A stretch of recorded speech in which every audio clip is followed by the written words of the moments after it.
dear me. Okay. Now, the key thing is you smile when you smile. Oh, I suppose you can't smile too much and everybody's going to die. Let's go for it.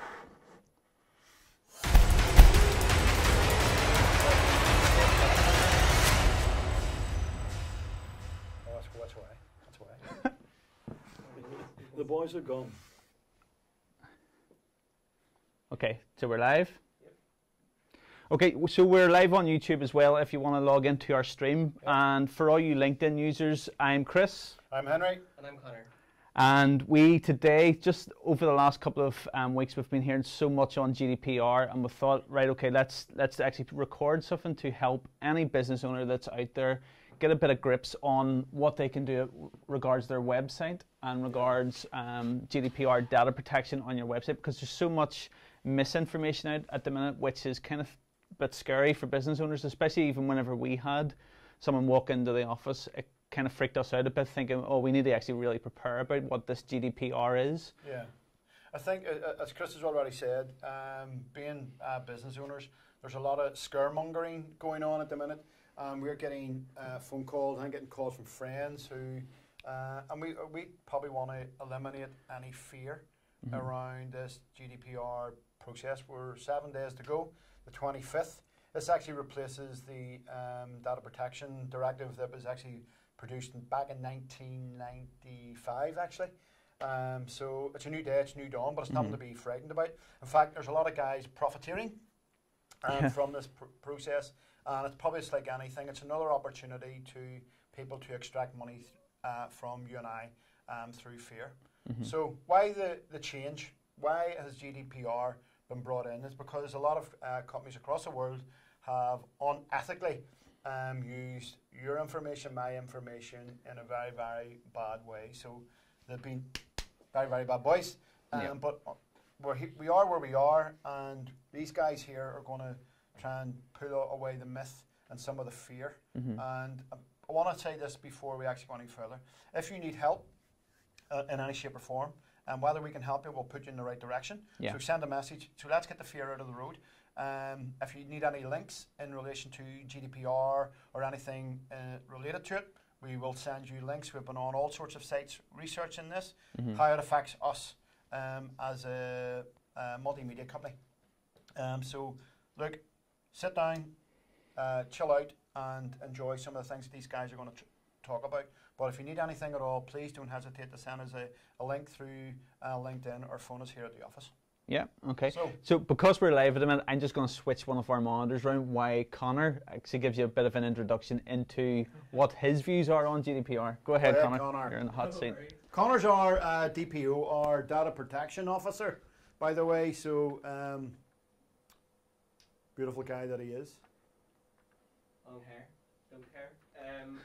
No, so GDPR was sort of brought in to combat the way companies were misusing and mishandling customer information. And not a lot of people really understand what personal data is. They're like, oh, you know, you've just got my name and number, but they've got a lot more than what you might initially think, which is kind of scary, but it's really important for people's jobs to know this sort of stuff. Yeah.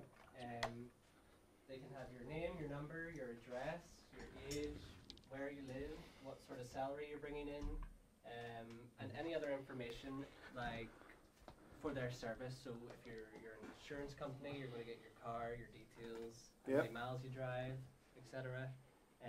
Or if it's going to be like a digital company, Facebook, for example, probably the biggest and best example. They'll know everything down to your likes, your friends, your relationships, and stuff like that. So they're creating a personality around you and what your spending habits and stuff are. Yeah, so it's just to give a quick overview of what your personal data actually is, and it is essentially everything that identifies you, and it helps a company identify you. So it's just to give a quick explainer on what you're actually handing over and what that means for a company. Yeah. Okay. So we kind of promised a bit of information for you guys who are business owners, especially if you're running a website. So specifically, we want to speak to anyone that's out there who's using any sort of data capture when it comes to running your website. If you're selling online, the days of actually converting your customers who have maybe bought through your website into a mailing list are over. You need to be very succinct and very clear on what you're doing with your data. So by way of that, you need to, in first position before you do anything, is have a clear data capture scheme. So when someone signs up on your website and there may be a plan for a free ebook, or they're signing up for a mailing list, you cannot anymore have a pre-ticked checkbox saying, yes, sign me up to all your mailing list and start sending me out stuff. So those days are gone. You need to actually have the box there really nice and big so it's not small, and give the customer the option to positively opt in. So that's like a new buzz term, which is that you're just actually clicking and making a positive choice to sign up for your mailing list. So one of those things that you really need to look out for is whenever you're maybe running an ebook campaign where you're giving things away and you automatically think that, yes, I'm just going to grab people's information from here, make sure that you have a layered form with that tick box on it, but furthermore have your clear privacy policies in place. Yeah. So that would be having just a human readable version of what you're going to do with people's information. So you cannot anymore have your lawyers come out and give a crazy big 6-point text version of what your privacy policy is. It needs to be in layman's terms. So in Chris's and Henry's and Connor's version of what we're going to do with your data. So we'll tell you, here's what we're going to do with your data, here's how long we're going to hold on to your data, and this is what our intentions are with your data. Yeah. So at any point, people are allowed to come to you and say that, look, I want to get rid of my data from your system. So say you're on week 1, you're advertising fluffy mice, and people are fed up looking at fluffy mice and they go, I do not want this guy to send me another fluffy mice based email. Well, if they say, take me off the list, this is where you can get in trouble. So you want to have the ability to have a system in place that you could completely remove someone, and within the next week, if you went to send them the same email, that's not going to happen, that they're not going to get caught up with the white fluffy mice email anymore, because if they've seen that the second time round after unsubscribing, that's where you can get into trouble, and that's where these crazy, scary fees can come in. It's between 2 and 4%. 2 and 4% if you're caught being a bad person and using data. You can be fined between 2 and 4% of your annual turnover. That's crazy. So it's pretty clear. Like, just to stick on the topic of making sure everything's nice and clear. You remember how there was a law brought in for one click unsubscribe? Yeah. But you now have to be cautious about how you're putting those in and making sure people, when they actually click them, don't have to actually do any more than that. Yeah, there's some mail providers where once you click it, you still have to type your email address in. Yeah. You still have to click unsubscribe or your blood type. Yeah, like, why do you need that? My social security and all that. Yeah. Because sometimes I didn't trust them whenever you pressed unsubscribe and then it brought you off to another page and it asked you to enter your email again. It was as if you're actually signing up for another set of spam. It's scary because once somebody unsubscribes from those as well, you need to be cautious and you need to make sure that you're actually asking the customer or who you're marketing, you know, can we still keep your information or do we need to remove it completely? Yeah. Because if somebody unsubscribes and it's not clear that their data is still being kept, you could fall in under that fine bracket, I suppose, because you're not being clear enough. It's going back onto human readable, it has to be clear as day. Yeah, and I think that's basically there's a lot of common sense approaches you can take for running your website. So we've just covered there with taking data in, and if you're taking any sort of data through your website, a really good way to protect yourself is to have an SSL in place. And that's to basically encrypt the data that you're transmitting from other people's information that's coming through your website, especially if you're handling that data in any shape or form that you want to have SSL in place. We'd also talked about having a data protection officer in place as well, that you just basically find someone that's in your industry or inside it can even be the person who manages all your IT, and just say to them, like, I want you to be in charge. Or HR. Yeah, that's it. So someone who's in charge of, as soon as someone says unsubscribe me from this list, that they are the person that will see that through and make sure they're not going to be on any other list. And there's a time limit on that as well, that's right. So you've got up to a month to give the person all their data of whatever they requested you have on them. And if they unsubscribe from a list, they have to not be mailable after that fact. So as Conrad said there, that if they press the button, it's end off. There's no more extra steps in place. So having a good privacy policy, having a layered form with your policy on it, and the positive opt-in are very important.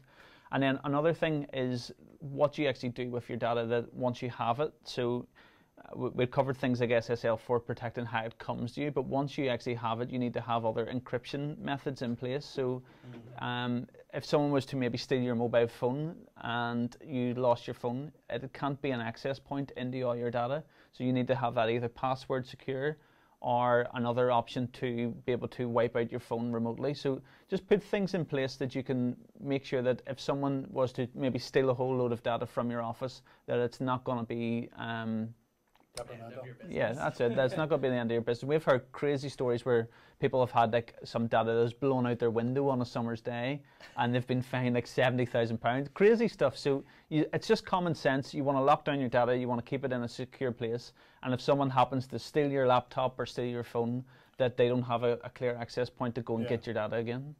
So it's genuine. It's all good. As much as a lot of scaremongering around and profiteering, it is actually quite a positive thing. It's happening next Friday.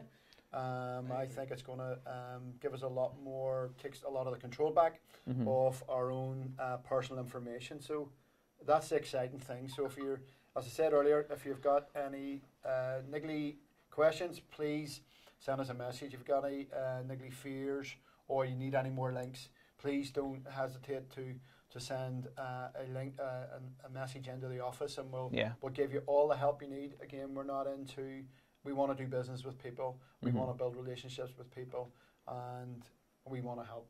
We're big advocates of personal privacy, and I think we appreciate it as much. We're on both sides of the spectrum. We're both consumers and marketers, so we're targeting ourselves really at the end of the day. So as a business owner, you need to think about it as well. Like, look at my family and look at my friends, and now they can protect themselves, because before it was a one button, everything's gone. Facebook were taking your contacts, they were marketing towards them. Cambridge Analytica, the whole debacle about that. So it's kind of like we're taking control again with our personal data, which I think is really awesome. Really good step forward. Yeah, it's good. So come the 25th, hopefully your inboxes are going to be a lot more freer from all the stuff that you do want to read.